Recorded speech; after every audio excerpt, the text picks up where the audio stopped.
Bharatiya Janata party యువ మోర్చా ఆధ్వర్యంలో మంచిర్యాల జిల్లా కేంద్రంలో ప్రధానమంత్రి నరేంద్ర మోడీపై అనుచిత వ్యాఖ్యలు చేశాడంటూ కాంగ్రెస్ పార్టీ అగ్రనాయకుడు రాహుల్ గాంధీ దిష్టిబొమ్మ దహనం చేశారు.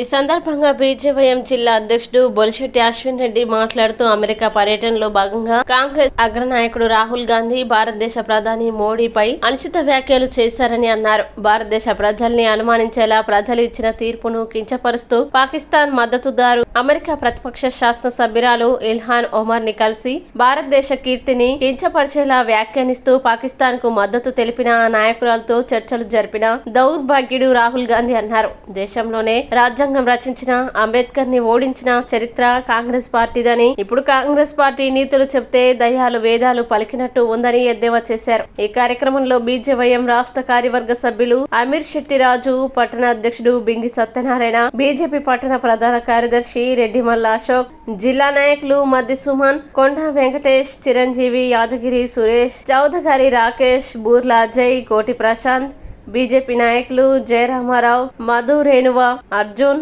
తదితరులు పాల్గొన్నారు. కాంగ్రెస్ పార్టీ నాయకుడు రాహుల్ గాంధీ గారు భారతదేశం పైన, దేశ ప్రధాని నరేంద్ర మోడీ పైన చేసినటువంటి అనుచిత వ్యాఖ్యలకు నిరసనగా ఈరోజు మంచిర్యాల జిల్లా కేంద్రంలో బీజేవైఎం ఆధ్వర్యంలో రాహుల్ గాంధీ దిష్టిబొమ్మ దానం చేయడం జరిగింది. మరి ఏదైతే రాహుల్ గాంధీ గారు అమెరికా పర్యటనలు చేస్తూ అమెరికాలో ప్రతిపక్ష శాసనసభ్యులైనటువంటి లహర్ ఒమర్ గారి కలిసి ఈరోజు భారతదేశాన్ని కించపరుస్తూ, దేశ ప్రధానిని అవమానిస్తూ ఈరోజు దేశాన్ని కించపరుస్తున్నాడని ఈ సందర్భంగా దీన్ని మేము ఖండిస్తూ ఉన్నాము. ఎందుకంటే ఈరోజు ముచ్చటగా 3వసారి పరిపాలించమని నరేంద్ర మోడీ గారికి ఈ దేశ ప్రజలు అధికారం ఇస్తే ఆ దేశ తీర్పును ఈ రాహుల్ గాంధీ గారు అవమానిస్తూ భారతదేశ కీర్తిని తగ్గించే విధంగా ఈరోజు విదేశాల్లో ఆయన వ్యాఖ్యానించడము సబబు కాదని ఈ సందర్భంగా మేము హెచ్చరిస్తూ ఉన్నాము. ఏదైతే కాంగ్రెస్ పార్టీ ముందు నుంచి కూడా పేదలకు, దళితులకు వ్యతిరేకంగానే ఉంది. గత ఎన్నికల్లో బీజేపీ పార్టీ పైన అనేక దుష్ప్రచారం చేసి బీజేపీ అధికారంలోకి వస్తే రిజర్వేషన్లు రద్దు చేస్తామని చెప్పింది.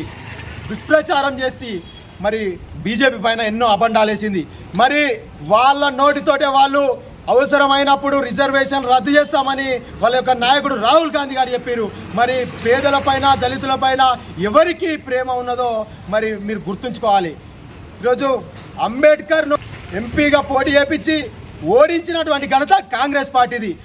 భారతదేశ రాజ్యాంగాన్ని రచించినటువంటి అంబేద్కర్ను ఓడగొట్టి కాంగ్రెస్ పార్టీ మాకు శుద్ధులు చెప్తే దయ్యాలు వేదాలు వలికించినట్టు ఉంటుందని ఈ సందర్భంగా నేను కాంగ్రెస్ నాయకులకు తెలియజేస్తా.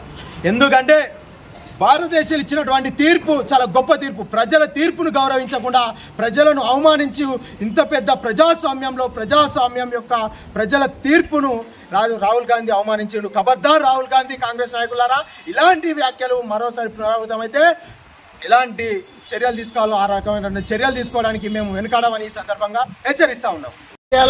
బీజేపీ జిల్లా అధ్యక్షులు వెరబెల్లి రఘునాథ్ గారి ఆదేశాల మేరకు ఈరోజు అమెరికా పర్యటనకు వెళ్ళినటువంటి మన కాంగ్రెస్ పార్టీ రాహుల్ గాంధీ భారతదేశం పైన, భారతదేశ ప్రజలపైన, భారతదేశం ఉన్నటువంటి ప్రజాస్వామ్యం పైన ఇలా అనుచిత వ్యాఖ్యలు చేయడం జరిగింది. దాన్ని మేము తీవ్రంగా వ్యతిరేకిస్తున్నాం. ఏదైతే 3వసారి నరేంద్ర మోడీ ప్రధానమంత్రి అయ్యి 240 పైసలకు సీట్లు ఇలా మేము గెలుచుకోవడం జరిగింది. ఇలా నువ్వు అదేవిధంగా 15 మంది ప్రాంతీయ పార్టీలతో జతగట్టి ఇలా నువ్వు కేవలం 90 సీట్లకే పరిమితమైనందుకు ఇలా బీజేపీ నరేంద్ర మోడీ 3వసారి ప్రాంతమైన అక్కసుతో ఇలా నువ్వు మతిపోయి నువ్వు ఇలా అనుచిత వ్యాఖ్యలు దేశం పట్ల, నరేంద్ర మోడీ పట్ల ఇలా నువ్వు మాట్లాడుతున్నావు. ఖబర్దార్ రాహుల్ గాంధీ. ఏదైతే దేశం ప్రపంచంలోనే ఇలా దిక్సూచిగా ఇలా మన భారతదేశం నిలిపిన వ్యక్తి మన నరేంద్ర మోడీ గారు.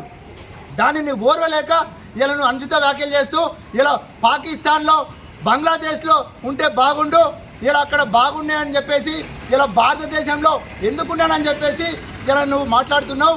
నువ్వు బరాబరే. నువ్వు ఉండాల్సింది ఇటలీలో, లేకపోతే నీకు ఇష్టమైనటువంటి బంగ్లాదేశ్లో, పాకిస్తాన్లో. ఆల్రెడీ ప్రజలు 3 సార్లు నీకు బుద్ధి చెప్పారు.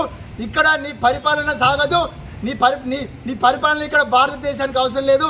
నరేంద్ర మోడీ ప్రపంచంలోనూ భారత పటంలో ఇలా భారతదేశాన్ని నిలుపుతున్నారని చెప్పేసి ప్రజలు బుద్ధి చెప్పారు. ఇప్పటికైనా నువ్వు పోతే ఇటలీ పోతావా, లేకపోతే నీకు ఇష్టమైనటువంటి పాకిస్తాన్, బంగ్లాదేశ్ పోయి ఉంటావా అని చెప్పేసి మేము ఇలా హెచ్చరిస్తున్నాం. ఇంకొకసారి ఇట్లా భారతదేశం పట్ల, భారతదేశ ప్రజల పట్ల, నరేంద్ర మోడీ పట్ల ఇట్లా అనుచిత వ్యాఖ్యలు చేస్తే మేము దీన్ని తీవ్రంగా వ్యతిరేకిస్తూ రానున్న రోజుల్లో మరింత నిన్ను భారతదేశంలోనే తిరగకుండా చేస్తామని చెప్పేసి మేము ఇలా హెచ్చరిస్తా ఉన్నాం.